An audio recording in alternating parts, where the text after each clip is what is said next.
শুভ সকাল বন্ধুরা, তোমরা কেমন আছো? আশা করছি তোমরা সবাই খুব খুব খুব ভালো আছো ও সুস্থ আছো। আমিও তোমাদের আশীর্বাদ আর ভালোবাসায় খুব ভালো আছি, সুস্থ আছি। আমার পরিবারেরও সবাই খুব ভালো আছে, সুস্থ আছে। আর উত্তর 24 পরগনা জেলার ছোট্ট একটা গ্রাম থেকে আমি প্রীতি আবারও কিন্তু চলে আসলাম তোমাদের সঙ্গে নিয়ে নতুন একটা সকালে নতুন একটা ভিডিও। তা সকালবেলার ঘুম থেকে উঠে দেখো আমার কিন্তু কোনো কাজকর্ম করা হয়নি। আর এই যে দেখো আমার বেডরুম বলো, বেডরুম আর সেই রান্নাঘরের এই সকালবেলার কি অবস্থা। তা চলো সেইটাই তোমাদের দেখাবো, তারপরে কিন্তু আমি আমার কাজকর্ম শুরু করব। আর আজকে হচ্ছে কিছু এক্সট্রা কাজ করব, সেইগুলোই তোমাদের সঙ্গে শেয়ার করব। আর এই যে দেখো আমার রান্নাঘরের কি অবস্থা। আগে রান্নাঘরটা পরিষ্কার করব, করে তারপরেই কিন্তু সকালবেলার চা খাওয়া, চা করা, ওই সমস্ত কাজকর্ম করব। আর এই যে দেখো বেসিনটার মধ্যে দেখো একটুকু কিন্তু জায়গা নেই। আর এইদিকে ওই যে গ্যাসের ওই যে বেসিনের পাশে যে ওই স্ল্যাবটা, সেইটার মধ্যেও দেখো একটুকু কিন্তু জায়গা নেই, সব এলোমেলো হয়ে ছড়িয়ে ছিটিয়ে আছে। তা আজকে সকালবেলা কিন্তু এইগুলো সংসারের কাজ তো করবই, সংসারের কাজ করার সাথে সাথে কিছু এক্সট্রা কাজও করব। তা সেইগুলোই কিন্তু তোমাদের সঙ্গে শেয়ার করব। আর দেখো আমি কিন্তু সকালবেলার কাজকর্ম শুরু করে দিয়েছি। আর এখন কিন্তু বাজে হচ্ছে ঘড়ির কাঁটা এই 6:30টার মতন। তবে 6:30 সময় কাজ শুরু করেছি, তাই বলে কিন্তু আমি 6:30টায় উঠিনি, উঠেছি ঠিক প্রত্যেক দিনের মতো 5:30টার সময়। আসলে কি 5:30টার সময় উঠেছি, যেহেতু সোনার পড়া ছিল, ও পড়তে গেছে। আর ও যখন উঠেছে সঙ্গে সঙ্গেই কিন্তু উঠে পড়েছি। উঠে তারপরে হচ্ছে কালকে না শ্যাম্পু করেছিলাম, শ্যাম্পু করে আর মাথাটা মানে চুলগুলো ছাড়ানোই হয়নি, তেলও দেওয়া হয়নি। আসলে তেল না দিলে না, আমার যা চুলের পরিস্থিতি, সে তেল না দিলে একদম চুলের কি বলবো, চুলের যা তো থাকে না, চুলের যে এমন একটা পরিস্থিতি হয় যে মাথাটা না মনে হয় কি বলবো, মনে হয় চুলগুলো এমন ভাবে পাগলের মতো দেখা যায়। সেই জন্য কিন্তু আমাকে শ্যাম্পু করে তেল দিতে হয়, না হলে আমার মাথার দিকে তাকানো যাবে না। আমি সকালবেলা 5:30টার সময় উঠে মাথায় তেল দিয়ে তারপরে চুলটা ভালো করে ছাড়িয়ে বেঁধে নিলাম, নিয়ে তারপরে ভাবছিলাম যে আজকে কি কাজকর্ম তোমাদের সঙ্গে শেয়ার করব। তা ভাবতে ভাবতে ভাবলাম আমরা যেহেতু হাউস ওয়াইফ, আমাদের তো সংসারের কাজকর্ম ছাড়া তো তোমাদের সঙ্গে শেয়ার করার মতো কিছু নেই। তা প্রত্যেক দিন কিন্তু সংসারের কাজকর্মগুলোই শেয়ার করি, তার সাথে সাথে কিন্তু আজকে একটু অন্যরকম বলতে হচ্ছে এক্সট্রা কিছু কাজকর্ম থাকে, সেই কাজকর্মগুলোই ভাবছি শেয়ার করব। সেইটা ভাবতে ভাবতে হচ্ছে 6:30 বেজে গেল। আর দেখো আমি কিন্তু ভেবে চিন্তে নিয়ে তারপরে এই ভিডিও করা শুরু করে দিলাম। তাই এই যে রান্নাঘরটা আগে পরিষ্কার করে নিচ্ছি, রান্নাঘরটা আগে পরিষ্কার করে নিয়ে তারপরে কিন্তু আমি হচ্ছে চা করব। চা করে আবার সঙ্গে সঙ্গে ভাত বসিয়ে দিতে হবে। ভাতটা একটু আগে বসালেও ভালো হয়, কেন সোনাই হচ্ছে পড়তে গেছে, এসে আবার আরেকজনের কাছে পড়তে যাবে, তো সেই 9টার দিকে তার পড়া। কিন্তু তার মধ্যে যদি একটু ভাত খেয়ে যায় তাহলে ভালো হবে। কেননা কখন আসবে তার তো ঠিক নেই, হয়তো 1টা বেজে যাবে, আর 1টা বেজেও যায়। তা সেই জন্যে তাড়াহুড়ো করছি যে সকাল সকাল এই সমস্ত কাজকর্মগুলো করে তারপরে আমি হচ্ছে চা করব তো ঠিকই, কিন্তু তার আগে ভাতটা বসিয়ে দিতে পারলে ভালো হয়। যাই হোক, কিছু করি না করি হচ্ছে ভাত বসিয়ে দিয়ে দেখো ভাত বসিয়ে দেওয়ার আগে দেখো আমার কিন্তু হচ্ছে এই রান্নাঘরটা একদম পরিষ্কার করা হয়ে গেছে। এই যে দেখো পরিষ্কার করেই কিন্তু ফাইনাল লুকটা তোমাদের দেখাচ্ছি।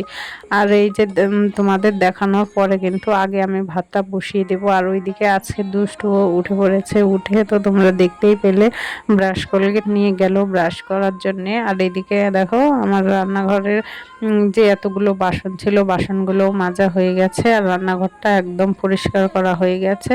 এখন ভাতটা বসিয়ে দেবো, আগে ভাতটা বসিয়ে দেবো, এখন আর অন্য কিছু করব না। এখন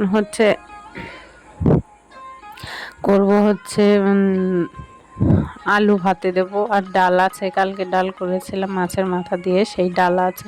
তাই এখন আলু ভাতে আর হচ্ছে সেই ডাল দিয়ে খেয়ে ও পড়তে যাবে, আর আমি আর দুষ্টুও কিন্তু তাই খাবো।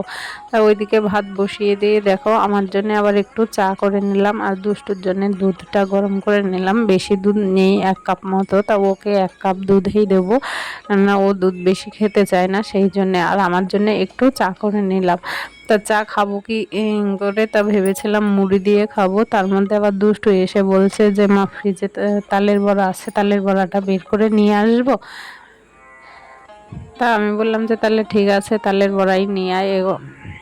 তারপরে হচ্ছে এই যে আমার চাটা হয়ে গেছে, আর দুষ্টু কিন্তু গেছে তালের বড়া আনতে। তো এই যে দেখো তালের বড়া নিয়ে এই কটা নিয়ে এসেছে, বলছে দুজনে ভাগ করে খাই। ঠিক আছে, দুজনে ভাগ করে খা, আরগুলো ফ্রিজে রেখে। তো ও গেছে ফ্রিজে রাখতে, আর এদিকে দেখো আমি কিন্তু চাটা খেয়ে নিচ্ছে। চা খেয়ে তারপরে অনেক কাজ, প্রচুর কাজ আছে আজকে। আজকে আবার হচ্ছে আমার 2-1 জায়গায় যাওয়ারও আছে। যাওয়ার বলতে একটু ব্যাংকে যাব, আর একটু রেশনে যাব। আসলে রেশনটা তো তুলে আনতে হবে অন্য মাসে না, প্রত্যেক মাসেই তোমাদের দাদা ভাই রেশনটা তুলে যে ধরো চাল আটা বিক্রি করে সেই টাকাটা নিয়ে নেয় সে। আর এখন হচ্ছে যে আর এই মাস কেন, আগের মাসে হচ্ছে তোমাদের দাদা ভাই আর ফিঙ্গারপ্রিন্ট দিয়ে সে রেশন তুলতে পারছিল না অনেক মাস, মোবাইলের ওটিপি দিয়ে রেশন তুলে সেই সমস্ত টাকা পয়সাগুলো নিচ্ছিল। কিন্তু ওই টাকাগুলো নিলে কিন্তু আমি আবার তোমাদের দাদা ভাইয়ের সঙ্গে ঝগড়া করি, কেননা আমাদেরও তো ঘরে বসে থাকি যখন, আমাদেরও তো কিছু টাকা পয়সার দরকার হয়, তাই না? কিন্তু ওইটা কিন্তু ওরা বোঝে না যে আমাদেরও কিছু টাকা পয়সার দরকার হয়। ও যা হয় সংসারে, যা হয় টাকা পয়সা সব ওদেরই প্রয়োজন হয়, এইভাবে আর কি ঝগড়া হয়। তা ভাবলাম এখন যখন তোমাদের দাদা এর ফিঙ্গারপ্রিন্ট নিচ্ছে না, তা আজকে আমাকেই যেতে হবে। তা ভাবলাম এই সুযোগ পড়েছে যে কমাস বা যতক্ষণ হয় আমি টাকাগুলো নেব, নিয়ে একটা কিছু করার চেষ্টা করব। একটা কিছু করার চেষ্টা করব, সেটা ভাবছি। কেন বলো তো, এই টাকাগুলো না পেলেও তো চলতো মানুষের, তাই না?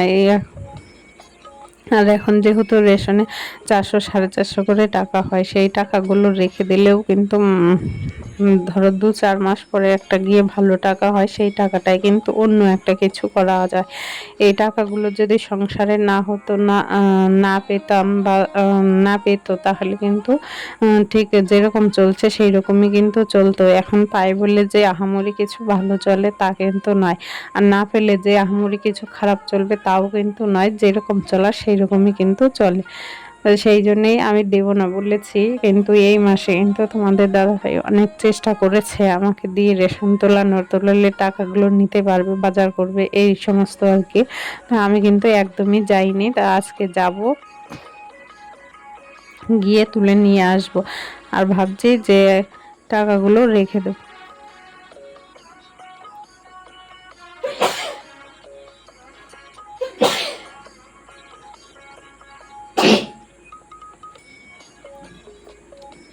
তা দেখো ওইদিকে কিন্তু আমার একদম ফ্রিজের উপরটা একদম তাকিয়ে দেখার মতো ছিল না, মানে ফ্রিজের উপরে যে সমস্ত জিনিসপত্রগুলো রাখি সেইগুলো পুরো অগোছালো হয়ে পড়েছিল। সবার প্রথমে কিন্তু তোমাদের সেইগুলো দেখালাম, আর সোনার বইয়ের টেবিলটাও দেখিয়েছি। আসলে ওর বইয়ের টেবিল গোছালে মোটে গোছানো রাখবেই না। তা দেখো ঘরের সমস্ত কাজকর্ম করে ওই যে তোমাদের সঙ্গে বললাম যে কিছু এক্সট্রা কাজ করার চেষ্টা করব। এই যে এক্সট্রা কাজ করার মধ্যে এই যে এই ফ্যানটা না যেহেতু রান্নাঘরের সব সময় ব্যবহার করা হয়, একদম যেন কালি পড়ে গেছে এরকম একটা ব্যাপার। তা এই ফ্যানটা সেই দিন চালাতে গিয়ে না পড়ে গেছিল, পড়ে গিয়ে না সামনের যে একটা ঢাকনা মতো আছে সেইটা পুরো খুলে গেছে। তা ভাবলাম খুলে গেছে যখন, তাহলে ফ্যানটা একদম ভালো করে সার্ফ জলের মধ্যে দিয়ে একটা কাপড় দিয়ে, তোমরা দেখতেই পেলে, ওইটা একদম ভালো করে পরিষ্কার করলাম। এখন কিন্তু একদম নতুনের মতো হয়ে গেছে, কিন্তু তোমরা হয়তো দেখলে বুঝতে পারবে না, মাঝে মাঝে কালো কালো মতো দেখাচ্ছে, কিন্তু ওইগুলো আসলে কিন্তু নোংরা না, ওইগুলো হচ্ছে এই যে অনেক দিন হয়ে গেছে যেহেতু ফ্যানটায় না একটু একটু জং পড়ে গেছে, সেইটাই তোমরা দেখতে হয়তো পেয়েছো। একদম ফ্যানটা ওই যে সার্ফ জলে কাপড় ভিজিয়ে ভিজিয়ে ডলে ঘষে ঘষে পরিষ্কার করেছি না, যেহেতু জল, সেই জন্য ওই ঢাকনাটাই একটু আমি রোদ্রে দিয়ে রেখেছি, তাহলে জলটা ধরে শুকিয়ে যাবে। আর যেটা খুলতে পারিনি মানে ফ্যানটা প্লেটগুলো যেখানে লাগানো রয়েছে সেটা তো আর খোলা সম্ভব না, সেইটাও ভালো করে পরিষ্কার করে রেখে দিয়েছে যেন হাওয়া বাতাসের জলটা টেনে যায়। তারপরে কিন্তু ফ্যানটা চালাবো, প্রয়োজন হলে চালাবো, কিন্তু না হলে কিন্তু আজকে চালাবোই না, যেহেতু জল দিয়ে কাজ করেছি। কোথায় কি জল আটকে থাকবে সেটা তো আর বুঝতে পারবো না, সেই জন্যে। আর এই যে দেখো আমার কিন্তু এই ঘরটাও গোছানো হয়ে গেছে একদম, আহ, গুছিয়ে পরিষ্কার ঝকঝকে তকতকে করে ফেলেছি। তা চলো এই ঘরের এই যে ফাইনাল লুকটা দেখে নাও, যে আমি এই সকালবেলা থেকে যে উম, গুছিয়ে রাখার চেষ্টা করেছি। এই যে দেখো, তা তোমরা কিন্তু অবশ্যই দেখে বলো যে কেমন হয়েছে আমার ঘর গোছানো। রান্নাঘরটা তো আগেই দেখালাম, আর এখন এই যে এই ঘরটা দেখাচ্ছি, তাহলে তোমরা কিন্তু অবশ্যই কমেন্ট করে বলো। আর হ্যাঁ, একটা কথা বন্ধুরা, তোমাদের যদি ভিডিওটা একটুকু ভালো লাগে তাহলে কিন্তু অবশ্যই একটা লাইক করতে ভুলো না। তোমাদের একটা লাইক আমাকে পরবর্তী ভিডিও বানাতে উৎসাহিত করে। আর যদি মনে করো কমেন্ট করবে তাহলে অবশ্যই কমেন্ট করো, তোমাদের কমেন্টের অপেক্ষায় আমি থাকি। তাই দেখো সকালবেলা সমস্ত কাজকর্ম করে ওই যে বলেছিলাম রেশনে যাব, ব্যাংকে যাব, সেইখানেও গেছিলাম। এসে স্নান দান করে দেখো ফ্রেশ নিচ্ছি। আর এই যে দেখো শ্রাবণ মাসে নাকি সবুজ কাচের চুড়ি পরতে হয়, সেই কাচের চুড়িগুলো এতদিন আর আমার টাইম হয়নি, এখন ওই যে আজকে মনে হলো যে আমিও কিনে নিয়ে যাই, তাই দেখো সবুজ কাচের চুড়ি কিনে নিয়ে আসলাম। তা কেমন লাগছে অবশ্যই কিন্তু তোমরা কমেন্ট করে কমেন্ট বক্সে জানিও তোমাদের মূল্যবান মতামত। আর এই যে দেখো এখন কিন্তু বিকেল হয়ে গেছে, বিকেল প্রায় 5:30 মতন বাজে। আর এখন এই দেখো এই যে সামনের ওই ঢাকনা মতোটা খুলে গেছিল, সেইটা কিন্তু আমি লাগানোর চেষ্টা করছি। আর এইদিকে না প্রচণ্ড মেঘ করেছে, হয়তো বৃষ্টি আসবে। আর দিনে তো 3-4 বার করে মেঘ করে, আবার মেঘ কেটে যায়, বৃষ্টি আসে না। এই যে দেখো ফ্যানটা বলেছিলাম যে পরিষ্কার করার পর যেন একদম নতুনের মতো লাগছে। এই যে দেখো, আর এই যে বলেছিলাম যে প্রচণ্ড মেঘ করেছে, এই যে দেখো প্রচণ্ড মেঘ করেছে, মনে হয় বৃষ্টি আসলে সব ডুবিয়ে দিয়ে যাবে, এরকম একটা ব্যাপার। তা বৃষ্টি কখন আসবে কি না আদৌ জানি না, কেননা দিনে 3-4 বার করে এরকম মেঘ করে, বৃষ্টি আসে না। তা আজকের মতো ভিডিওটা এইখানেই শেষ করছি। ফিরে আসবো নতুন একটা সকালে নতুন একটা ভিডিও নিয়ে, ততক্ষণ টাটা বাই।